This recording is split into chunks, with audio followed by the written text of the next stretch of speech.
O mapa para o sucesso. Hoje a gente vai conversar sobre os 6 pilares do Medicina Suprema. Mas antes eu quero te fazer uma pergunta.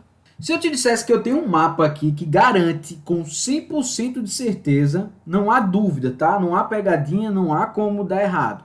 Tá? É claro que isso é hipotético, mas eu tenho um mapa na minha mão que te garante 250 milhões de dólares caso você chegue ao ponto de encontro do mapa, ao local onde está instituído o tesouro. Será que você iria lá buscar? Agora tem o trabalho por trás. Não é só chegar lá assim tão rápido.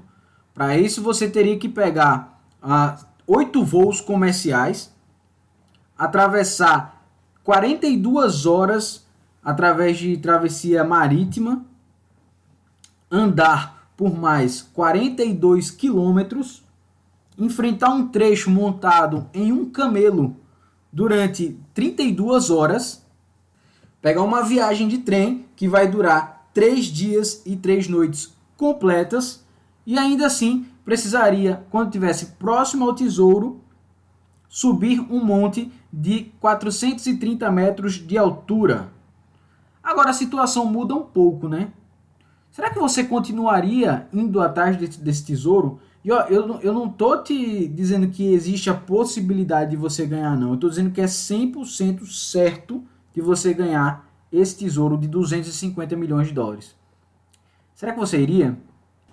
Haverão aqueles que farão a conta e pensar assim, nossa, eu vou perder aí alguns dias e provavelmente vou ficar com algumas lesões musculares, né, com algum grau de lesão muscular aí pelo menos por uma semana ou até um mês, depois de enfrentar tudo isso aí.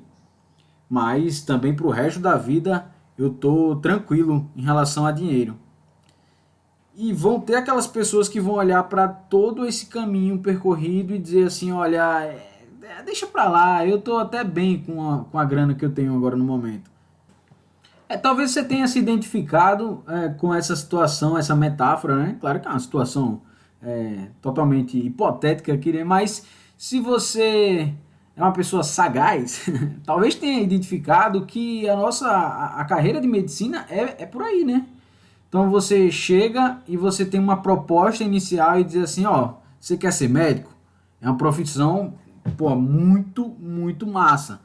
Você vai salvar vidas, você vai ajudar as pessoas, você vai transformar um futuro de uma pessoa que ia ficar numa cadeira de rodas, talvez, ou então uma pessoa que morresse e deixasse toda uma família, você vai salvar. E além disso, vou te dizer mais, além disso você vai ganhar uma boa grana, você vai ser reconhecido na sociedade e vai ganhar uma boa grana por isso. E aí, o que é que você acha? Topa esse desafio? O cara vai dizer, não, mas é claro, ótimo. Quem não gostaria de fazer tudo isso e de ter tudo isso? Mas, e o caminho para chegar lá, né? Esse mapa do sucesso da medicina, poucas pessoas contaram, né? E as que contaram com poucos detalhes, vamos dizer assim, né? Então, como ter o sucesso sendo médico? Ninguém contou isso para você nem para mim. Daí você começa a busca atrás desse objetivo e você percebe que antes mesmo de você ser licenciado como médico, você já passou por uma tempestade de obstáculos. Primeiro lugar, o vestibular. Todo mundo se lembra que o vestibular foi tenso, né, para a grande maioria das pessoas. E logo depois do vestibular, são 6 anos aí de constantes turbulências e fortes emoções, para dizer no mínimo. Então, são matérias que você ama, comparadas com matérias que você odeia, são especialidades que você ama estar fazendo, outras especialidades que nem tanto. E aí você precisa superar esse grande vão de 6 anos, que não é somente o tempo de 6 anos, é um tempo de 6 anos sob forte avaliação, né, sob forte necessidade de evolução, para aí sim você finalmente ser licenciado médico.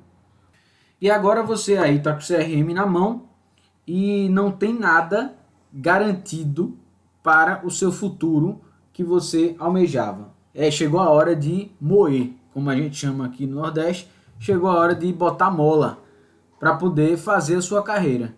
Sim, e aí, você vai para onde? O que é que você vai fazer?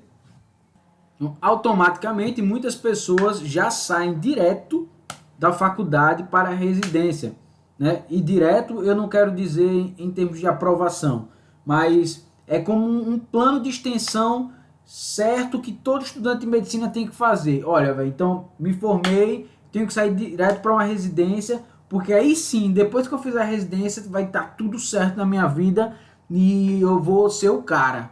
Então, assim, deixa eu baixar um pouco sua expectativa. Depois que você se formar na residência, você vai estar mais encaminhado do ponto de vista de conhecimento e de técnica, mas ainda assim você não tem nada garantido. O que acontece numa residência, por exemplo, é que você conhece a equipe, o staff, e você está ali se expondo, né? Você está numa vitrine. Então, os seus superiores estão observando o seu trabalho. E aí você vai ser um cara recém-formado ou uma mulher recém-formada que vai estar sob observação. E se você tiver um bom desempenho na residência, você já vai ter constituído uma reputação aceitável para quem está saindo da residência, e você vai ter uma cartela pequena ali de clientes, né? Ou seja, de pacientes que vão voltar para se atender com você e que vão te recomendar como boas opções de tratamento. Ponto final. E não é que eu esteja advogando contra a residência médica. Claro que não. Eu mesmo vou querer fazer a residência médica, né? A gente lançou aplicativo para isso, né? Depois você pode conferir lá em residencia.medicinasuprema.com.br, um aplicativo top para quem vai querer passar em residência. Não é isso. Eu não estou dizendo que eu sou contra a residência. Eu estou dizendo que a residência médica ela faz parte da estratégia para que um médico tenha sucesso, ou pode até não fazer parte, de acordo com o caminho que cada um quer seguir, mas ela não é a estratégia. Entende a diferença? Ela não é toda a estratégia, ela é parte da estratégia. E aí você pode estar pensando, ok, Flu, estou te escutando. Mas e aí, se a residência não é a estratégia para garantir que eu tenha sucesso como médico, então qual é a estratégia? E é aí onde entra o mapa para o sucesso, né, que a gente começou falando hoje aqui. Entenda a diferença daquele mapa que eu te disse. Hoje, na tua mão, qual é o mapa que você tem para o sucesso como um futuro médico ou até como um médico que você já é? Alguém te vendeu um mapa dizendo o seguinte, ó, uma instrução simples: se forma, faz uma residência de preferência boa, um hospital bom, e depois disso, cara, tudo certo na sua vida. Esse é o mapa que você tá na sua mão. E aí, já que o outro te garantia 250 milhões de dólares, esse aí não te garante nada. E o que eu vou dizer aqui também não garante, não tem garantia. Isso aqui não é uma certeza. Esse é um ponto importante para que você entenda que a partir do momento que você escolheu a vida de autônomo, porque afinal de contas é isso que o médico é, um autônomo, certo? Bem graduado, né? Bem conceituado, mas é um autônomo. A partir do momento que você escolheu ser um autônomo, ser um médico, você vai ter que lidar com todos os prós e contras de ser um autônomo, certo? Então, basicamente, um autônomo não tem garantias. E tudo que você pode fazer agora para ter um sucesso na frente, para ter resultado, é aumentar as tuas probabilidades de sucesso. É aí onde entram os 6 pilares do Medicina Suprema, né? Esses 6 pontos fundamentais que cada um deles, em contribuição com os outros, vai fazer com que a gente tenha uma probabilidade maior de se tornar um médico de sucesso, né? E de onde é que surgiram esses 6 pilares? Como eu falei no episódio passado, surgiram através das pesquisas sobre a opinião dos médicos já formados e que têm esse sucesso e reconhecimento e, portanto, alguma autoridade para falar sobre o assunto, e sobre os papers que estão sendo publicados sobre esse tema. Eu quero agora que você imagine que você está sentado em uma mesa redonda com o rei Arthur. E aí, qual é a ideia do rei Arthur numa mesa redonda? Numa mesa redonda não tem ponta. Todo mundo é igual, certo? Só que numa mesa redonda existem infinitos pontos. Então, como a gente não pode colocar aqui infinitos pilares, imagine agora que essa mesa é um hexágono, certo? Ou seja, tem 6 lados e 6 pontos, mas todos eles se equilibram. Assim como num círculo, se alguém tiver em desequilíbrio, o outro lado cai. O outro lado fica mais pesado, fica em desarmonia. Então entenda que os 6 pilares eles foram construídos para crescerem juntos. Senão o hexágono fica todo torto, assim como o futuro médico que vai se basear neste hexágono. Então é um hexágono, 6 lados ou 6 pontos, como você queira.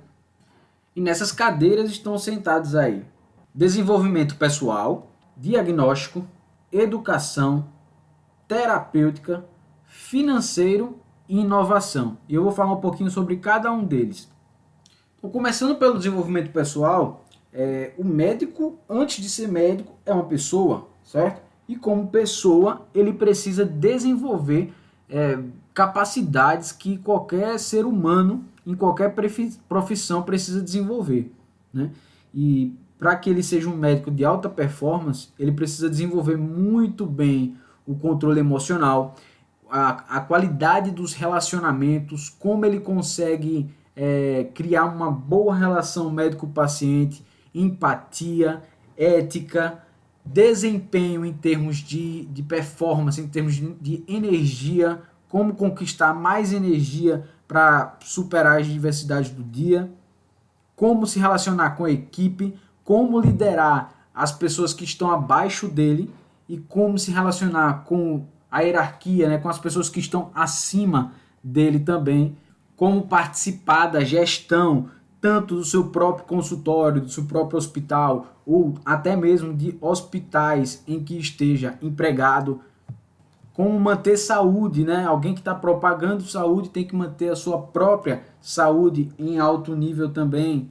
O relacionamento intrapessoal, ou seja, o que é que esse médico fala dentro da própria cabeça, quais são os diálogos internos desse médico, como é o mindset, né? O que é que ele está buscando, quais são as formas de pensar desse médico, será que ele tem uma mentalidade fixa, uma mentalidade de crescimento? Perceba que existem diversas nuances no desenvolvimento pessoal e o médico precisa entender que ele é também uma pessoa que precisa se desenvolver antes mesmo de desenvolver as suas capacidades técnicas de trabalho. Perceba que eu estou falando apenas de um pilar aqui e é um dos pilares mais importantes, mas como eu disse, todos se equivalem, né? E esse é o pilar do desenvolvimento pessoal. A maneira como o médico se relaciona consigo mesmo e com os outros no seu ambiente de trabalho e no seu ambiente pessoal, porque tudo interfere nos seus resultados. O segundo pilar é o pilar da educação. E apesar da gente estudar durante 6 anos de forma constante, aliás, estuda muito tempo antes, né? Mas nesses 6 anos de forma mais focada, é possível que passe por esses 6 anos sem estudar de maneira eficiente.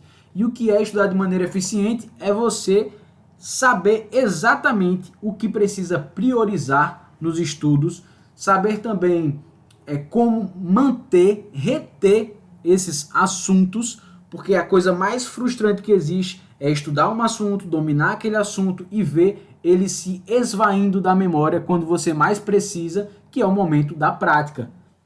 Aí acabou a faculdade, acabaram-se os estudos, né? Só que não. A gente vê na prática a diferença entre um médico que se atualiza e estuda constantemente, alguém que está ali à frente sempre da sua área, o cara que sabe todas as atualizações, aquele cara que conhece as publicações mais recentes, as que têm mais impacto, os estudos que não fazem o menor sentido, e aquele médico que parou no tempo, que está com um protocolo de 20 anos atrás, de 10 anos atrás. Todos nós que já passamos por qualquer estágio que seja o contato com médicos, sabemos como é grande a diferença entre um profissional e outro e como isso reflete diretamente no que é um médico ser bem sucedido ou não.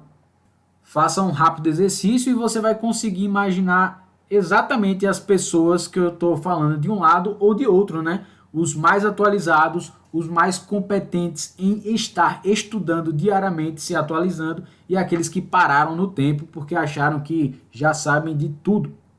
Perceba que a forma como você estuda já interfere no desenvolvimento pessoal e vice-versa, porque um médico que está constantemente estudando adora receber alunos, porque ele quer estar conversando sobre as novidades da sua área, né? Os estudantes trazem esse frescor, essa novidade. E já aqueles médicos que pararam os estudos são aqueles mais reticentes em receber alunos, porque serão questionados sobre a sua prática. Então perceba como uma coisa já interfere na outra. Então se você também não separou um tempo da sua vida, e isso é desenvolvimento pessoal, é você ter prioridades no que você quer para a sua vida. Se você não separou um tempo para continuar estudando, você vai estar mexendo aí em dois pilares ao mesmo tempo. Perceba sempre que cada pilar interfere um no outro.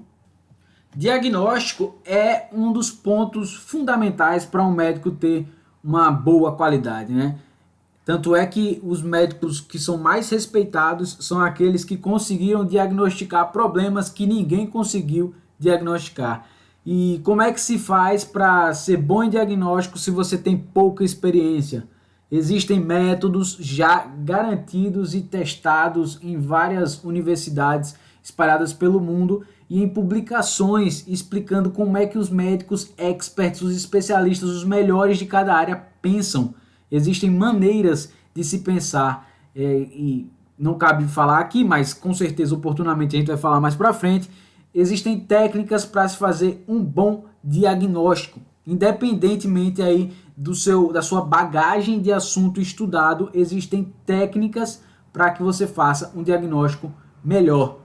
E é óbvio, né, que se você estuda da maneira correta e estuda uma quantidade adequada, você vai ter muito mais chance de acertar no seu diagnóstico.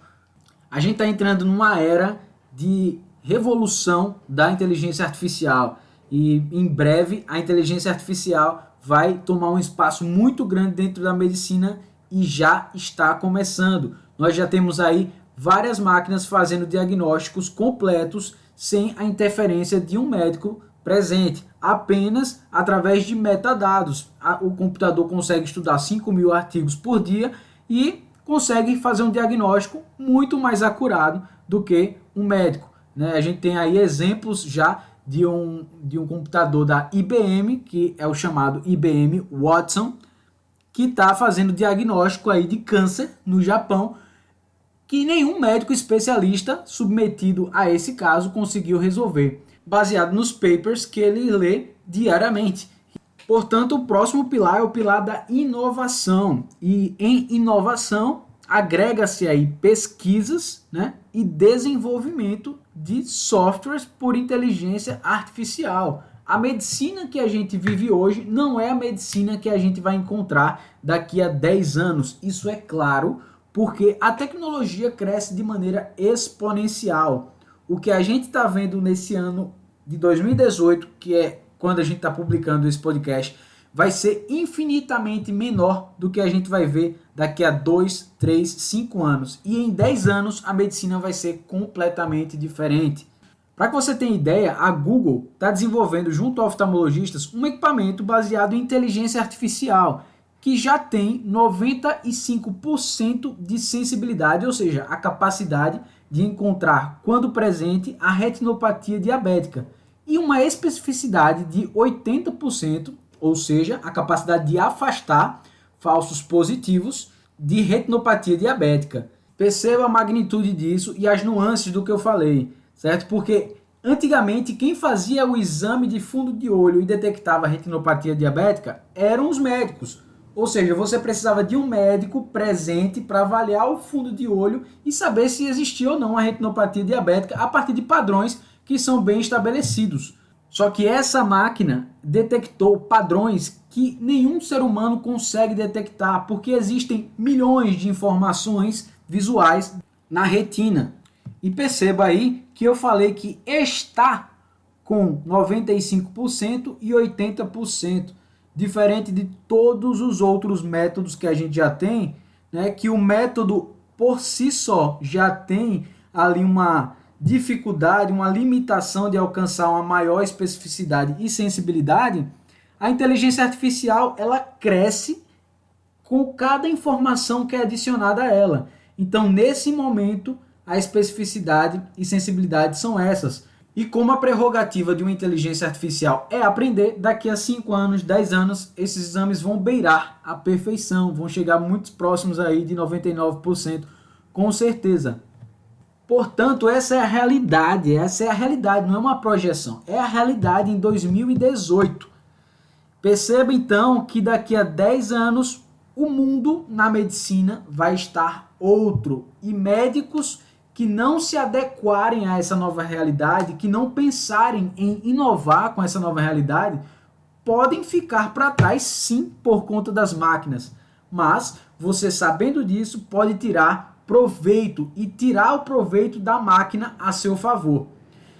Perceba que eu me empolgo a falar sobre esse assunto porque realmente é muito importante e existe muita coisa para a gente discutir sobre ele. Por isso a inovação é sim um pilar do Medicina Suprema. O próximo pilar do Medicina Suprema, né, a próxima cadeira naquela mesa hexagonal, é o pilar da terapêutica. Porque um bom médico, um médico de respeito mesmo, é aquele médico que vai conseguir, além de diagnosticar, tratar o problema. Ou se não puder tratar, saber quem trata de forma adequada. Esse pilar tem várias particularidades que vai desde a farmacologia, né? E a gente pode perceber aí que existe uma inter-relação com o estudo, né? Claro que, como falamos, os 6 pilares estão todos integrados. Então, além do conhecimento da farmacologia, das opções terapêuticas em termos de medicamentos, também temos aí os protocolos de tratamento. E aí perceba que não basta você conhecer sobre remédios, você tem que saber quais associações de remédios estão sendo mais utilizadas e quais formas terapêuticas alternativas, fora as medicamentosas, como terapias psicológicas ou terapias alternativas que estão realmente surtindo efeito. E quando eu falo de surtir efeito, é claro que eu estou falando de estudos comprovados sobre terapias, né? Temos muitos médicos surfando aí na onda das terapias alternativas que não têm comprovação científica, mas que trazem uma boa badalação, né? Para entregar aí a minha idade, uma boa repercussão na mídia, por serem diferentonas e que prometem resultados em curto espaço de tempo, mas que carecem realmente aí de comprovação científica. Nesse momento que a gente vive uma exposição fácil de ideias, a gente tem muito claro aí o joio e o trigo todo misturado, né? Nós temos pessoas que são de outras áreas da saúde e mesmo médicos, né, e médicas que estão aí entrando na onda da socialização de mídia da terapêutica, né? Então você percebe que todo mundo hoje em dia sabe tratar qualquer doença com terapias alternativas e até medicamentosas. Tem pessoas aí que não têm nenhuma formação na área da saúde, passando aí sua opinião sobre os remédios que tomam e sobre as terapias que fazem e como isso traz efeito. Então, num tempo onde ninguém está nem aí para comprovações científicas, fica muito fácil para o médico tentar entrar na onda, porque afinal de contas ele passou aí no mínimo 6 anos se preparando para dizer alguma coisa sobre isso, e aí chega alguém que nunca viu nem saúde por perto e fala sobre isso de uma maneira mais midiática aí nas redes sociais, e ganha mais inscritos, ganha mais seguidores, ganha mais pessoas que estão acreditando nas suas verdades, entre aspas aí. Portanto, é preciso muita maturidade e muito foco para saber exatamente como tratar e ter a coragem de trazer isso para o grande público e até para o seu próprio público, sabendo que a partir de alguns anos atrás o acesso à informação ficou muito fácil. Então, ao passar um remédio, ao passar um tratamento, com certeza seremos e somos já a partir de agora contestados, né, com informações aí do Google e com informações das redes sociais. Então é preciso saber muito bem sobre as nuances, saber responder de forma correta e com critérios científicos se aquele uso que o paciente está fazendo é válido ou não. Sob o risco de ouvir o médico doutor fulano não sei o que, a doutora fulano não sei o que, falou que isso era bom e é por isso que eu estou fazendo. E se você nunca nem ouviu falar do que essa pessoa está falando, a relação médico-paciente vai ficar um tanto quanto comprometida. E por último, e com certeza não menos importante, está o pilar financeiro. O médico possui um grande motor financeiro. Ainda é, hoje em dia, pelo menos no ano de 2018, a média de remuneração dos médicos no Brasil. E é claro que eu estou falando de média, porque existem pessoas com salários extraordinariamente grandes e existem pessoas com salários não tão grandes. Mas em termos de média, é sim uma boa remuneração mensal. Só que médicos não aprendem a cuidar do próprio dinheiro na faculdade. E aí, quando muitas pessoas de uma realidade diferente, pessoas que não estão acostumadas com esse volume de dinheiro entrando mensalmente, passam a ganhar do dia para a noite 10 mil, 15 mil reais, 20 mil, 30 mil reais, que seja, não sabem o que fazer com esse dinheiro e acabam aí se deixando levar pelas ilusões, né, do dinheiro fácil, que de fácil não teve nada, né? Nós sabemos disso, como foi suado e ralado, mas confiando sempre numa ótima remuneração, numa boa remuneração. E aí eu tenho notícias boas e ruins para você que está ouvindo agora o nosso podcast. A primeira delas é que a remuneração médica está caindo sim em todo o país. É claro que existem oferta e demanda, né? E quando a oferta passa a ser muito grande, a demanda dá a sua resposta. E temos aí o dado de que a partir de 2020, cada ano vai formar 30 mil novos médicos. Basta olhar os concursos públicos e saber que os valores de remuneração mensal por 40 horas, né, está caindo vertiginosamente e existem inclusive outras profissões pagando muito melhor do que o médico, né? E aí o que se tem é profissionais fazendo carreira mista, né? Pessoas misturando aí plantões com consultórios, né? Dando aula para poder sim garantir uma renda aceitável, uma renda que se pague todo o investimento e esforço ao longo dos no mínimo 6 anos investidos, né? Fora os anos de residência e especializações. E a boa notícia é justamente essa. Muitas pessoas entrando no mercado dão ao mercado a prerrogativa de controle. A mão invisível, né? A tal mão invisível do mercado vai fazer com que sejam selecionadas as melhores pessoas, né, os melhores profissionais de cada área. E aí, quando eu falo melhores, lembrem-se que eu não estou falando apenas do critério técnico.